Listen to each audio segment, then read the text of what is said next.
Assalamualaikum warahmatullahi wabarakatuh. Pada kesempatan kali ini saya akan menyampaikan tugas koneksi antar materi 2.3. Pemikiran reflektif terkait pengalaman belajar. Yang pertama, pengalaman atau materi pembelajaran yang baru saja diperoleh. Yang pertama adalah pengalaman atau materi pembelajaran yang baru saja saya peroleh, yaitu terkait dengan memahami apa itu coaching.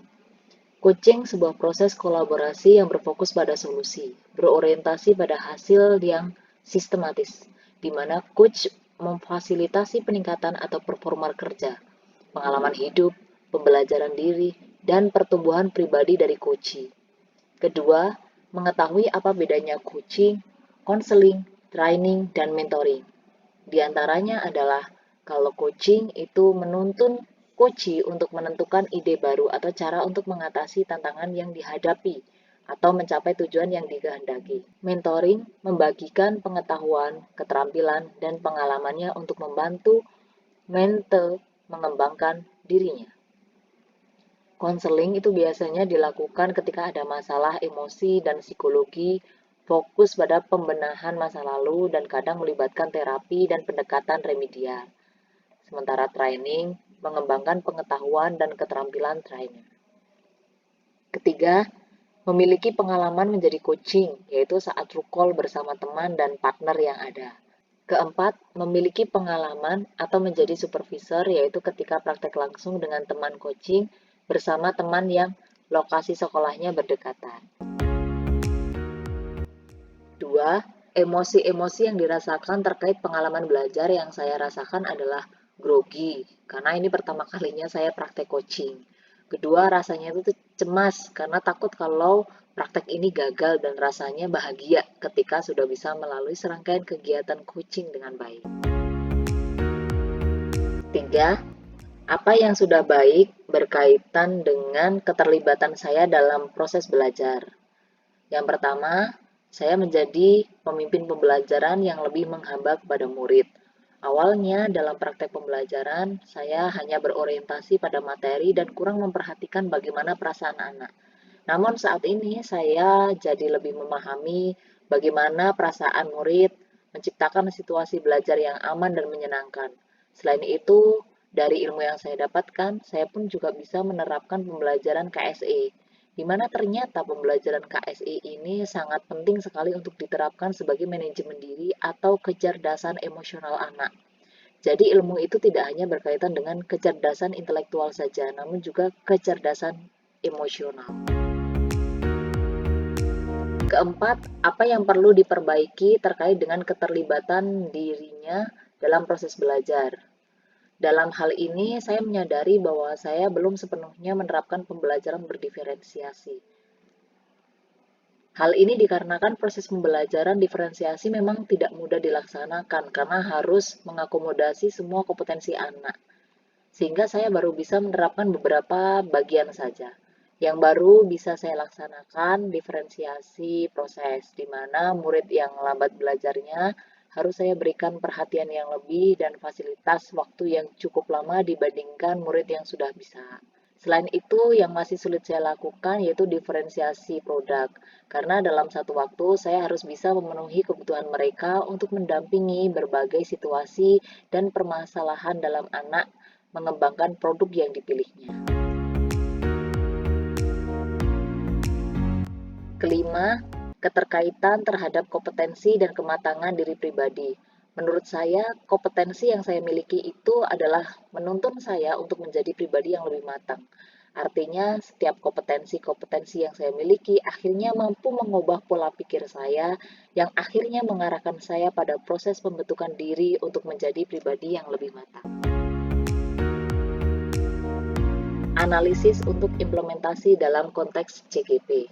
Yang pertama, memunculkan pertanyaan kritis yang berhubungan dengan konsep materi dan menggalinya lebih jauh.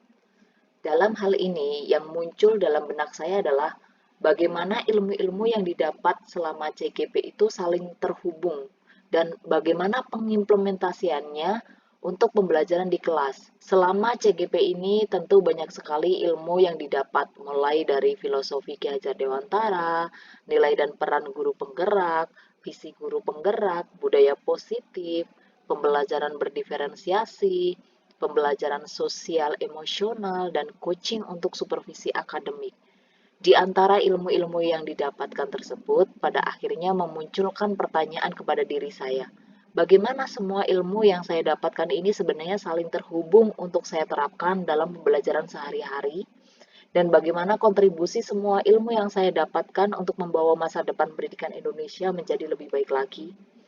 Jangan sampai ilmu yang didapatkan hanya sekedar teoritis belaka, namun juga tidak adanya aksi nyata dan pengimplementasian ilmu-ilmu yang sudah didapatkan.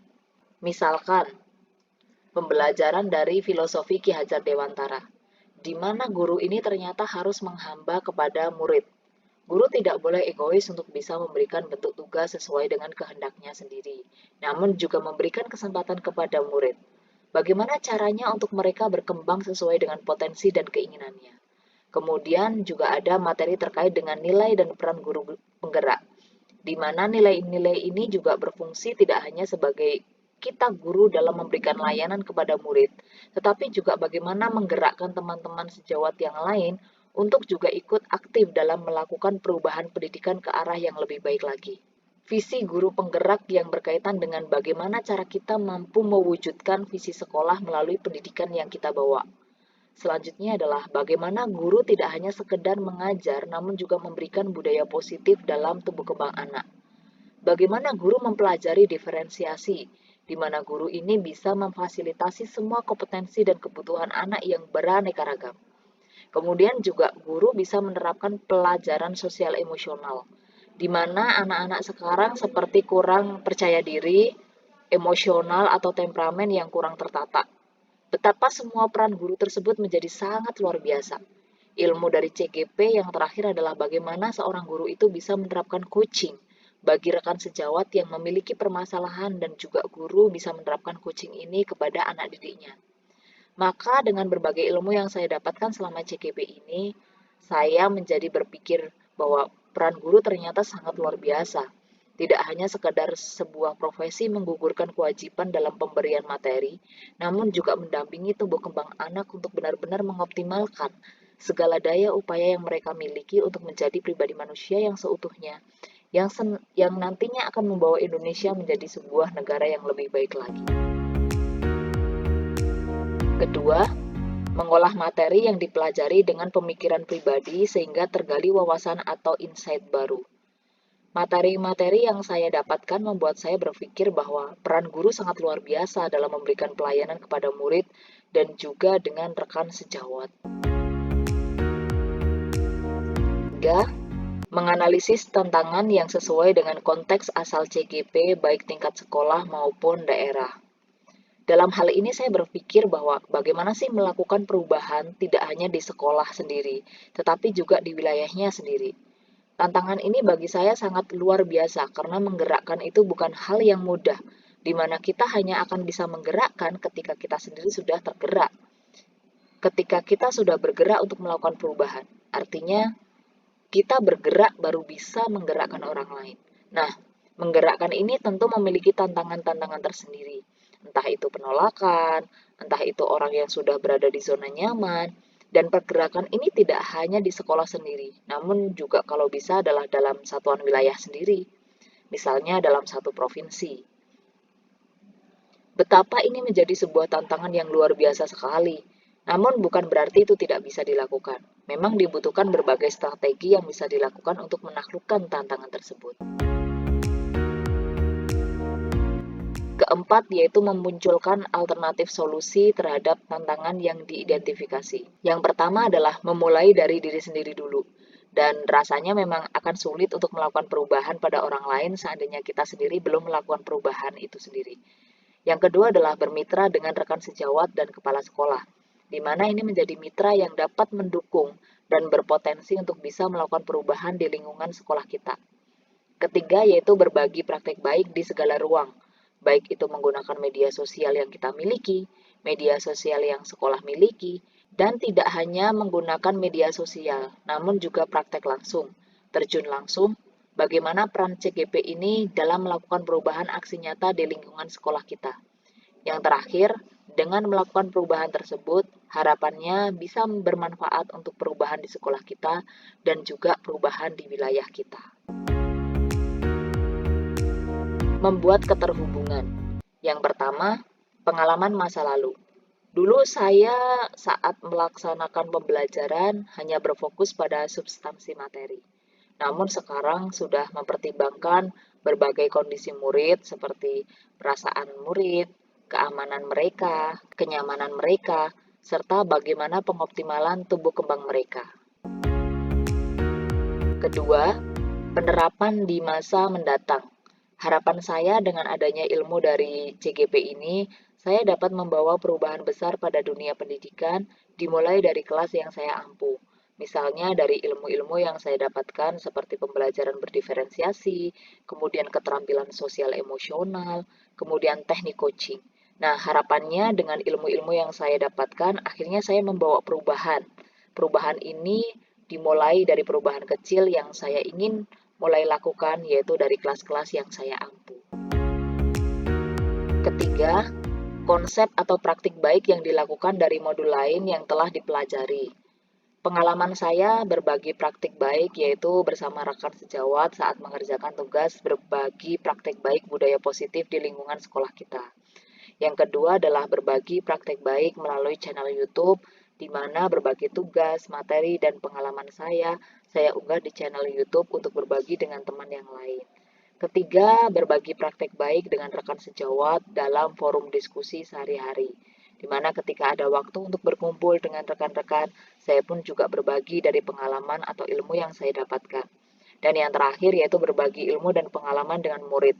Ilmu yang saya dapatkan pun yang bisa saya bagikan kepada murid seperti teknik stop, juga saya sampaikan kepada murid agar ilmu itu tidak hanya berhenti di saya, tapi juga bermanfaat untuk murid.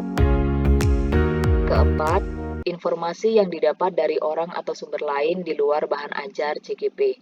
Selama ini informasi yang saya dapatkan itu biasanya dari buku, dan dari buku ini biasanya saya download dari aplikasi Ipusnas. Atau kalau tidak, saya membeli buku sendiri di beberapa toko terdekat di wilayah saya. Selain itu juga informasi saya dapatkan dari rekan sejawat atau PP atau GP, di mana kebetulan sudah ada 4 GP di sekolah saya. Di sana saya banyak belajar dan juga banyak bertanya. Dan yang terakhir biasanya dari kepala sekolah, karena beliau ini memiliki pengalaman, kemampuan, dan keinginan untuk rekan-rekan guru agar terus mau mengembangkan potensi dirinya. Demikian tadi tugas koneksi antar materi ini, semoga memberikan manfaat untuk saya dan rekan-rekan semua. Wassalamualaikum warahmatullahi wabarakatuh.